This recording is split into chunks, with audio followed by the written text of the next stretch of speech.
वरतूनच केंद्रीय नेत्यांकडून जो काही आग्रह त्यांच्यासाठी धरला होता, तर मला असं वाटतं का त्यांनी आता वेळ निश्चित कमी पडत चाललेला आहे हे सांगितलं आणि लोकांपर्यंत पोहोचणे अनेक लोकांची इच्छा होती, परंतु त्यांनी जी काही माघार घेतली तर मी त्यांचं मनापासून या ठिकाणी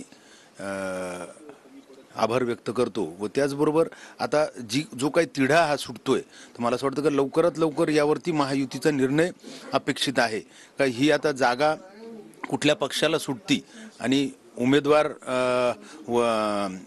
ज्या त्या पक्षाच्या म्हणजे आमचे मुख्य नेते व मुख्यमंत्र्यांनी यांनी तातडीने निर्णय घेऊन ती जाहीर करावी हीच अपेक्षा या ठिकाणी व्यक्त करेल। नक्कीच आपण म्हणतायत की नाशिक लोकसभेच्या जागेसंदर्भात महायुतीने उमेदवार जाहीर करावा। आता आपली ही जागा जी आहे निश्चितच एकंदरीत भुजबळ यांच्या प्रेस नंतर धनुष्यबाणाकडे अर्थातच शिवसेना शिंदेकडे राहील असं जाहीर झालं। मात्र यामध्ये आपल्या सोबतच अजय बोरस्ते यांचं देखील नाव जे आहे ते समोर येत आहे। मला असं वाटतं का या संदर्भामध्ये निश्चित सकारात्मक निर्णय लवकरात लवकर मुख्यमंत्री घेतील। नक्कीच मुख्यमंत्र्यांकडून आपल्याला या अगोदर देखील आपण अनेक वेळा भेटले, अनेक वेळा त्यांची चर्चा केली। आपल्याला काय आश्वासन देणार आपल्या उमेदवारी संदर्भात त्यांनी आश्वासन दिलंय का काय?